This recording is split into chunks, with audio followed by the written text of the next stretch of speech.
Assalamualaikum warahmatullahi wabarakatuh. Perkenalkan kami dari kelompok 3, kami dari mahasiswa Fakultas Keguruan dan Ilmu Pendidikan Program Studi Pendidikan Bahasa Inggris Universitas Tadulako. Dalam video ini kami akan menjelaskan tentang teori perkembangan kognitif menurut Piaget dan Vygotsky.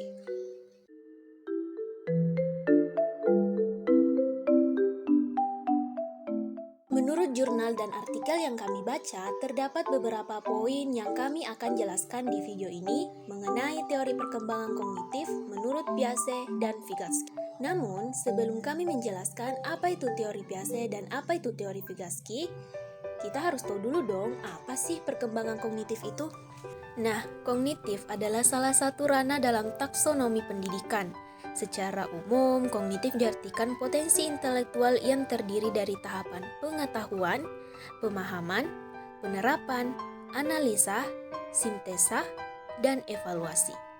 Kognitif berarti persoalan yang menyangkut kemampuan untuk mengembangkan kemampuan rasional, dan teori kognitif lebih menekankan bagaimana proses atau upaya untuk mengoptimalkan kemampuan aspek rasional yang dimiliki oleh orang lain. Oleh sebab itu, kognitif berbeda dengan teori behavioristik yang lebih menekankan pada aspek kemampuan perilaku yang diwujudkan dengan cara kemampuan merespon terhadap stimulus yang datang pada dirinya. Dalam kehidupan sehari-hari, kita sering mendengar kata kognitif. Dari aspek tenaga pendidik misalnya, seorang guru diharuskan memiliki kompetensi di bidang kognitif. Artinya, seorang guru harus memiliki kemampuan intelektual seperti penguasaan materi pelajaran, pengetahuan mengenai cara mengajar, pengetahuan cara menilai siswa, dan sebagainya. Tentu sudah tidak asing bagi kita yang telah mempelajari berbagai macam hal yang berkaitan dengan anak usia dini. Nah, ada dua tokoh masyhur yang sama-sama mencetuskan teori perkembangan kognitif anak di usia dini, yaitu Jean Piaget dan Lev Vygotsky. Teori Piaget. Jean Piaget adalah seorang ahli perkembangan kognitif yang berasal dari Switzerland. Beliau lahir pada tahun 1896.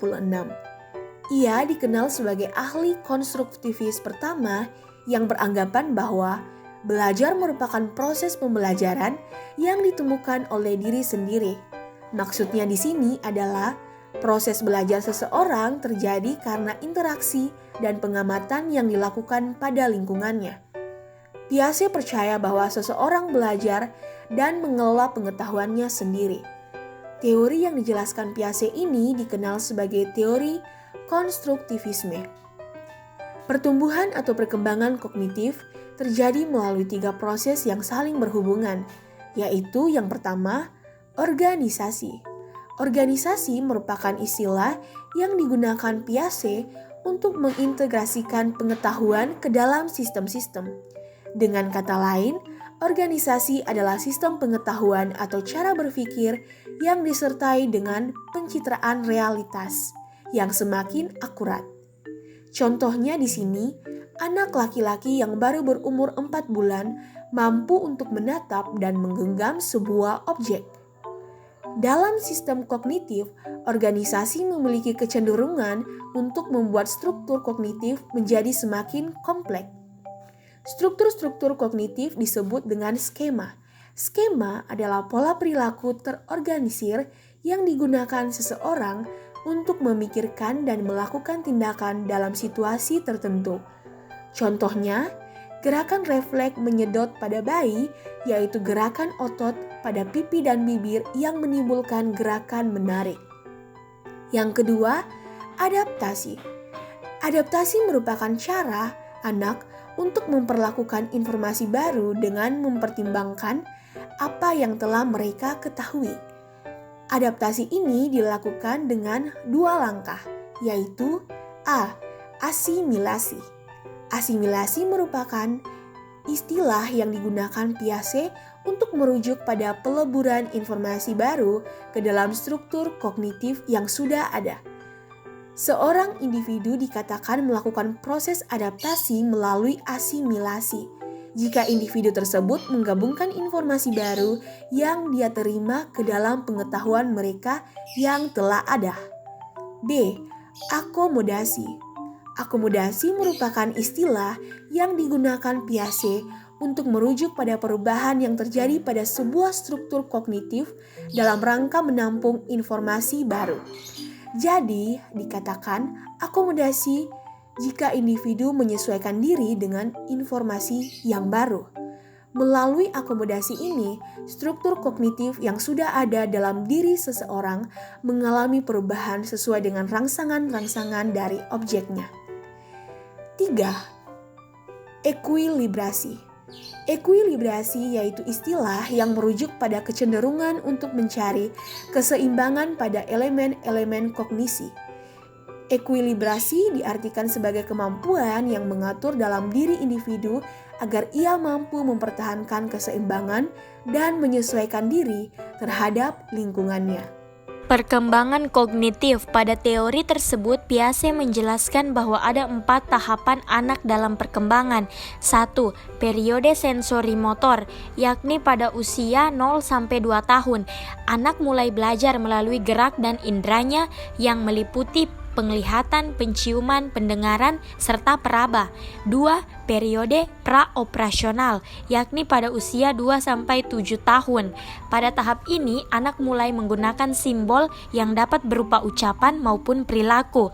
Anak menirukan secara berulang-ulang tentang apa yang ia dengar. Walaupun anak-anak sudah mengembangkan intelektualnya, tapi mereka masih memiliki keterbatasan. Dan disinilah guru atau pengajar sangat berperan untuk mengenalkan struktur bahasa. 3. Periode operasional konkret, usia 7-11 tahun. Anak dapat berpikir secara logis pada kejadian yang konkret. Pada tahap ini, perkembangan anak didasarkan langsung pada peristiwa atau kejadian yang langsung dialami oleh anak. Yang keempat, periode operasional formal, yakni pada usia 11 tahun sampai dewasa.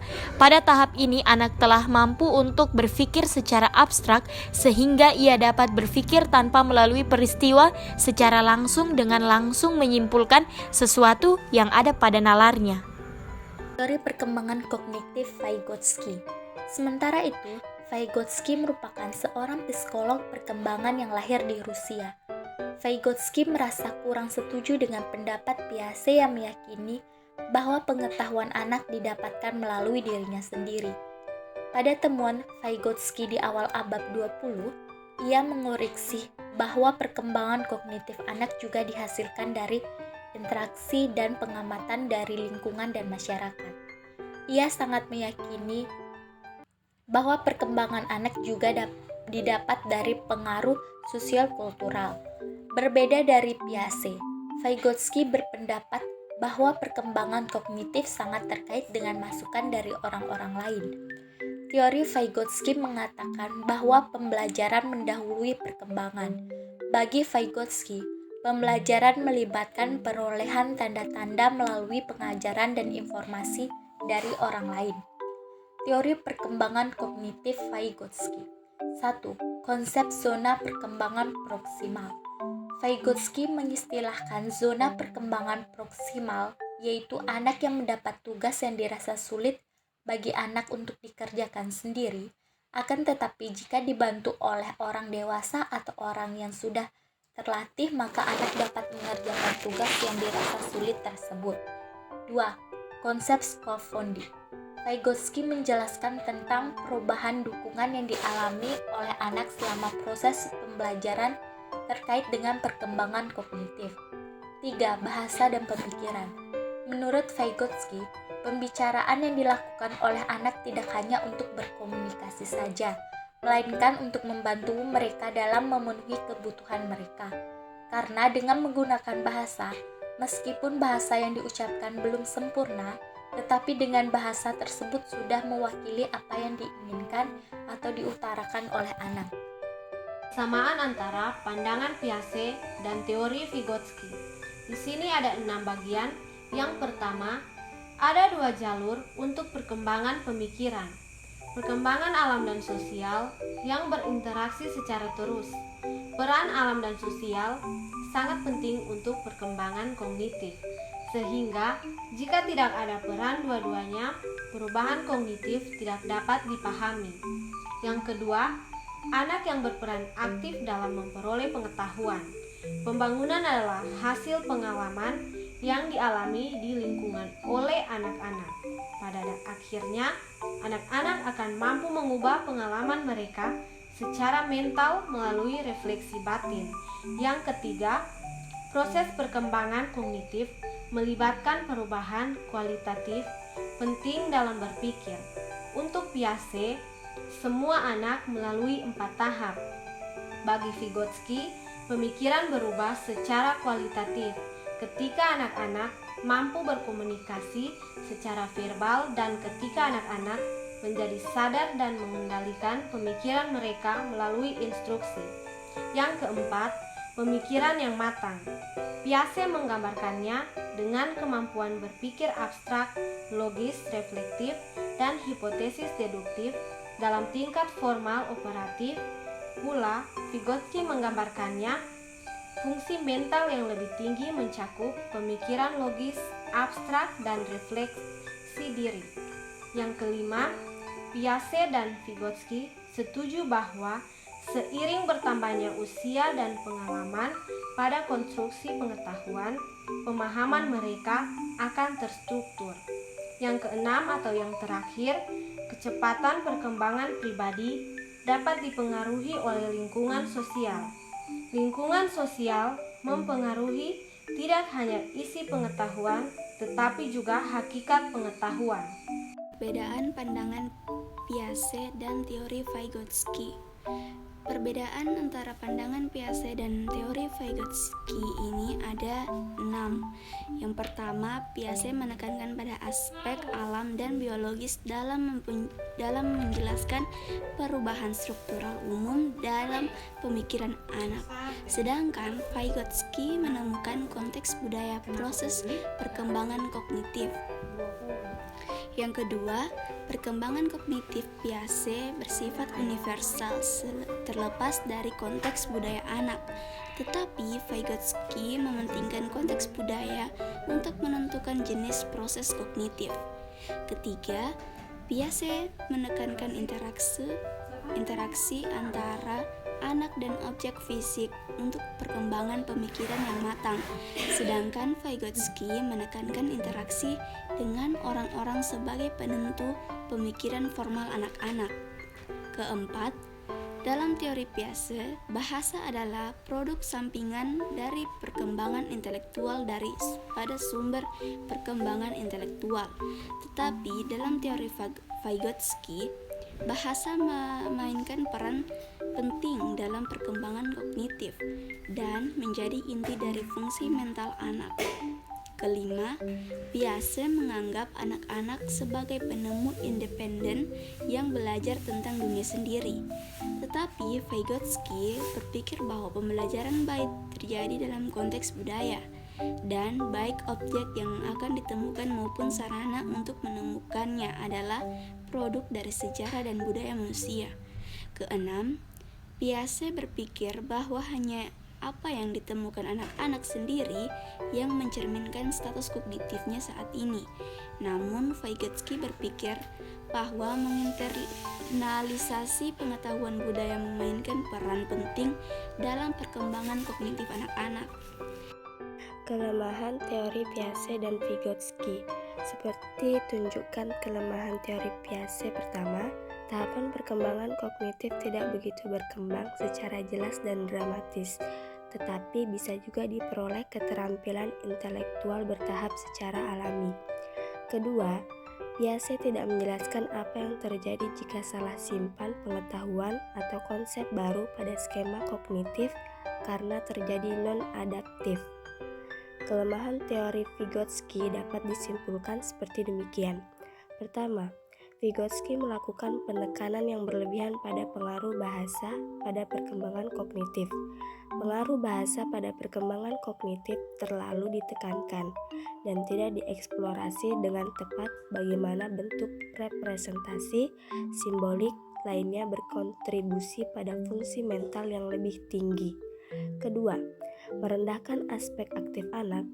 Meskipun terlalu menekankan peran orang lain dalam kegiatan bersama, tidak ada cukup penjelasan tentang apa yang perlu dilakukan untuk menjadi peserta aktif dalam diri.